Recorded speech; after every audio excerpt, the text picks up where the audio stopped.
I see people always trying to like play the lottery, scratching the ticket, hoping that one day the taxes, the poor man tax is going to pay off and they're going to get millions and millions of dollars.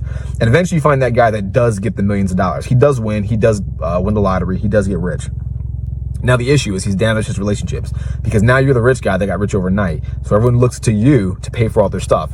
And you haven't gone through the hard work of trying to actually learn how money works, trying to learn how to manage your money, trying to learn how to raise money, how to earn money, how to save money, how to invest money. You haven't done any of the hard things. So now you're going to be foolish and you're going to start buying stuff that you don't need. You're going to start giving your money away to people that don't really care about you, because I guarantee they weren't around before you got rich, before you won the lottery.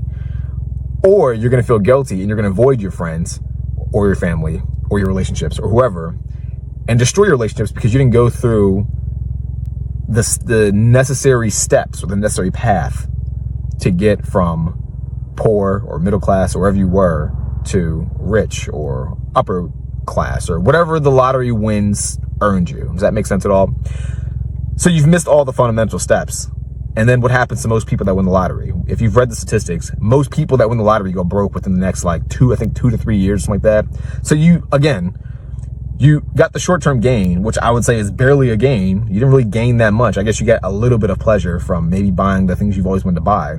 But the long-term effects were actually quite detrimental, because you didn't learn how to make money. So you're going to lose all your money. That's one downside, which is going to suck. You're going to lose the fun things that you had. If you bought a house, you're going to lose that house because you probably paid all cash, because you don't understand how mortgages work. You don't understand how leverage works. You don't understand how banks work or how interest work. None of that stuff. You don't understand how taxes, none of that stuff works. So you're going to lose the house. That's going to suck. You're probably going to lose the friends, because if you met people because you got rich, or if people are asking you for favors or for money because you got rich, chances are what's going to happen, they're going to bounce, because they were never your friends to begin with. And because you didn't learn how to make money and go through the basics and the fundamentals and learn the hard way, the slow way, you didn't develop the skill to assess people or read people out, or to understand, that guy's just he's a piece of shit, he's trying to use me for my money. Or that person, that chick right there who's claiming that she's in love with me, who learned a lot about me all of a sudden, and she's saying the exact things I want to hear. She's not really in it for me. She's in it for the lifestyle. Fuck her. You don't understand how to deal with these things. You don't understand how any of these things work. So you screw yourself over. And now, once you've lost the money, because you're going to lose your money from the lottery, unless you're like, what's the word for it? An extreme outlier.